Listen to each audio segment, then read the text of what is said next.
Salut mes frères et sœurs, vous allez bien? On va se faire une petite vidéo comme tu l'as vu dans le titre, il égare le peuple.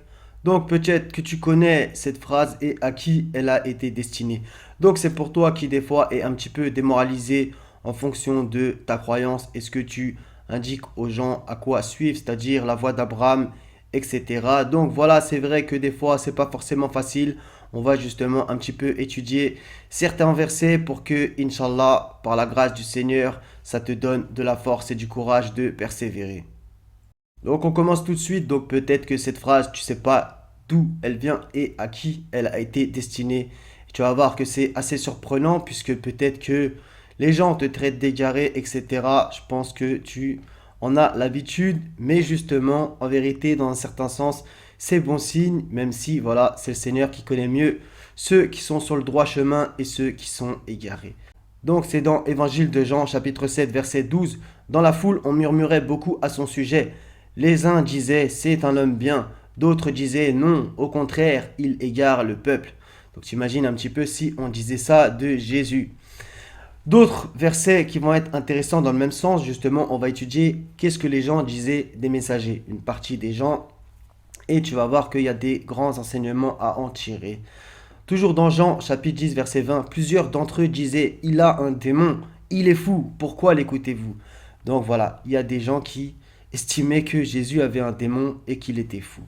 Donc t'imagines un petit peu toi comment tu peux prendre un petit peu ces choses et il faut par la grâce de Dieu essayer un peu de prendre du recul et de rester focus et au final justement de retourner cette situation. Il te traite de ci, il te traite de ça, justement tu vas voir à la toute fin dans le dernier verset est-ce que c'est bon signe ou pas? Donc, Rajim, Bismillah, Sourate 11, verset 120. Et tout ce que nous te racontons des récits des messagers, des envoyés, c'est pour en raffermir ton cœur. C'est pour en raffermir ton cœur. Et de ceci t'est venue la vérité, ainsi qu'une exhortation et un rappel aux croyants. D'accord? 26, 27. Vraiment, dit Pharaon, votre messager qui vous a été envoyé est un fou. Donc, résumé, donc pour l'instant, les gens traitaient Jésus de fou. Pharaon a traité Moïse de fou. Donc tu vois un petit peu le level. Sourate 68, versets 5 à 7. En vérité, je t'incite à la lire puisque justement, c'est une sourate qui peut te redonner le moral quand justement, dans un certain sens, les gens, voilà, ils te crachent dessus, etc. Tu verras et ils verront qui d'entre vous a perdu la raison. C'est ton Seigneur qui connaît mieux ceux qui s'égarent de son chemin et il connaît mieux ceux qui suivent la bonne voie. Et au verset 2, même si la parenthèse n'existe pas, tu n'es pas par la grâce de ton Seigneur un possédé. Ok, donc voilà, c'est aussi ce qu'ils peuvent te dire les gens, t'es possédé, t'es ensorcelé, t'es égaré, tu veux nous faire renier ce que nos ancêtres adoraient, bref, tu connais un peu la rengaine. Sourate 51, verset 52. Ainsi, aucun messager n'est venu à leurs prédécesseurs sans qu'il n'ait dit c'est un magicien ou un possédé. Sourate 54, verset 9. Avant eux, le peuple de Noé avait crié au mensonge. Ils traitèrent notre serviteur de menteur et dirent c'est un possédé. Et il fut repoussé. Relire la sourate 71 de Noé où il y a encore d'autres détails. Donc voilà, traité de menteur, de fou, de possédé, d'ensorcelé, etc. Toujours pareil. Et on voit aussi, il fut repoussé. Donc voilà, tu pourras peut-être prendre entre guillemets un carton rouge de la part des tiens.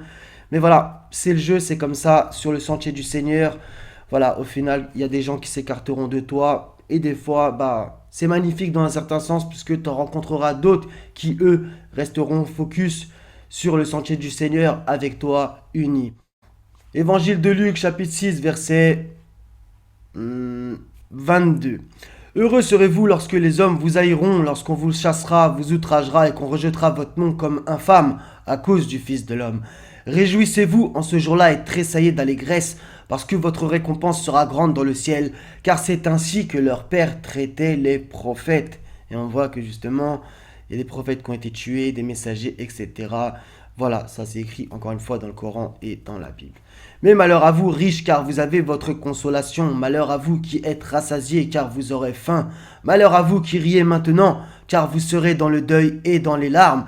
Malheur lorsque tous les hommes diront du bien de vous, car c'est ainsi qu'agissait leur père à l'égard des faux prophètes. Vous voyez, donc c'est magnifique. Donc les vrais prophètes traité de fou, de menteur, d'ensorcelé, de possédé, il a un démon, et patati. Alors que les faux prophètes, mashallah, etc., toute la journée. Tu vois un petit peu le truc.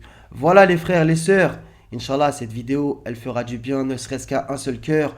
Soyez tous bénis et en paix. Que la force soit avec vous, celle du Seigneur, le Tout-Puissant. Restons focus, droit devant, par la grâce de Dieu. Voilà, qui vous donne de la force, de sa bénédiction, qui vous raffermit sur son sentier, afin que nos pas à tous ne fléchissent pas.